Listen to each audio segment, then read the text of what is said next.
नमस्कार दोस्तों, स्वागत है आप लोगों का आज की एक और इम्पॉर्टेंट वीडियो में, जिसमें हम लोग डिस्कस करेंगे बीएड फोर्थ सेम का पेपर 15, जो कि आईसीटी इन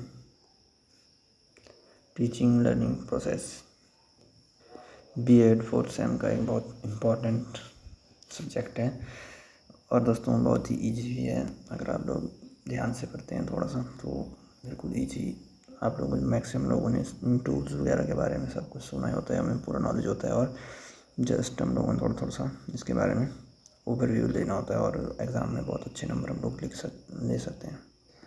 तो ये दोस्तों हाउस एग्ज़ाम हुए थे हमारे, उसका क्वेश्चन पेपर है, और ये बिल्कुल कोई फाइनल एग्ज़ाम का क्वेश्चन पेपर नहीं है। तो पहले बता देता हूँ आपको दोस्तों, ये जो हमारा सब्जेक्ट है ये 14 जो हमारे 40 मार्क्स होते हैं, 40 मार्क्स का है, मतलब छोटा है। 1.5 घंटे का ये क्वेश्चन पेपर रहता है, और इसमें टाइम हमारे पास बहुत कम होता है, तो हम लोगों को थोड़ा जल्दी जल्दी लिखना होता है। इसमें जो सेक्शन होती हैं ए, बी और सी। तो ए सेक्शन में दोस्तों हमारे पास 4 क्वेश्चन होते हैं 2-2 मार्क्स के, और बी और सी में से हम लोगों को 2-2 क्वेश्चन दिए होते हैं, उसमें से हम लोगों ने एक एक करना होता है। 16 मार्क्स का कुल मिलाकर हमारे पास मिल जाता है फिर 40 मार्क्स। इसके 8 मार्क्स होते हैं। तो ये रही हमारी सेक्शन ए। तो सेक्शन ए में हमारे पास पहला क्वेश्चन था दोस्तों कि आईसीटी का जो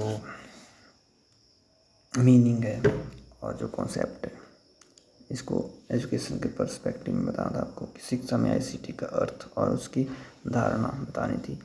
और इसके बाद जो बी सेक्शन था दोस्तों क्वेश्चन नंबर ए का, तो उसमें था कि scope of integrating ICT to school education, इसका क्या स्कोप है। विद्यालय में आईसीटी के एकीकरण का क्षेत्र बताना था। और सी में था दोस्तों आपके पास open education sources in learning, शिक्षा में मुक्त शैक्षणिक संस्थान क्या हैं। जो ओपन एजुकेशन सोर्सेज हैं उन क्या हैं, वो मतलब आप लोगों को उनके बारे में बताना था कि क्या क्या ओपन सोर्सेज होते हैं एजुकेशन में। इसके बाद इसमें लास्ट क्वेश्चन था फर्स्ट क्वेश्चन में कि features and uses of E library. जो ई लाइब्रेरी होती है दोस्तों, ई लाइब्रेरी मतलब जो ऑनलाइन लाइब्रेरी होती है, इंटरनेट के माध्यम से हमें बुक मतलब नोट्स वगैरह टेक्स्ट फाइल जो भी बुक्स होती हैं वो मिलती हैं, वो क्या होती है, उसकी विशेषताएं बतानी थी और उसके उपयोग बताने थे। तो जो ये हमारा 2 मार्क्स का क्वेश्चन होता है दोस्तों, इसमें हम लोगों को 100 वर्ड्स में अपना आंसर लिखना होता है, तब हम लोगों को पूरे 2 मार्क्स मिलने की संभावना रहती है। तो आप लोग जब भी एग्ज़ाम में लिखें तो कोशिश करनी है कि 100 वर्ड्स में लिखना है अपना आंसर।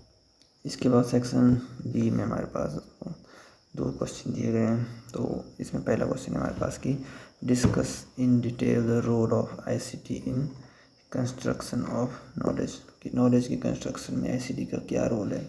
ज्ञान के निर्माण में आईसीटी की भूमिका पर एक विस्तृत चर्चा कीजिए। ये क्वेश्चन आपका दोस्तों 16 नंबर का था। और इसके बाद आपके पास दूसरा इसकी ऑप्शन में क्वेश्चन है discuss the features and advantage of Excel. जो एक्सेल होता है दोस्तों आपके पास कंप्यूटर में, उसकी आप लोगों को लाभ बताने थे और उसकी विशेषताएं बतानी थी। एक्सेल की विशेषताओं तथा लाभों की चर्चा कीजिए। ये भी आपका 16 मार्क्स का था। इसके बाद बात करते हैं लास्ट सेक्शन सी की। तो इसमें आपके पास जो क्वेश्चन नंबर 4 था वो था discuss various hardware technologies, explain their role in teaching and learning process.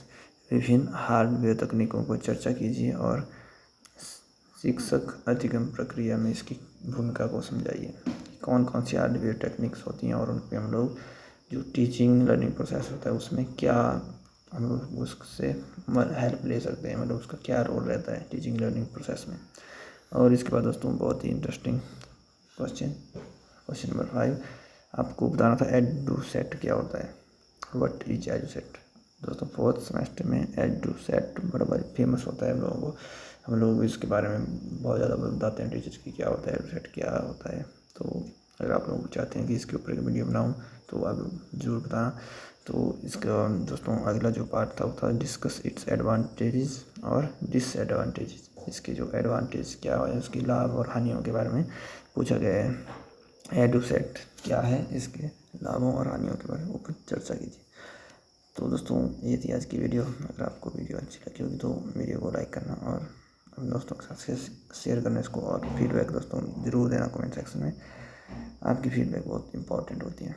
और कोई भी क्वेश्चन हो, कोई क्वेरी हो तो प्लीज़ बेझिझक आप लोग पूछ सकते हैं। धन्यवाद।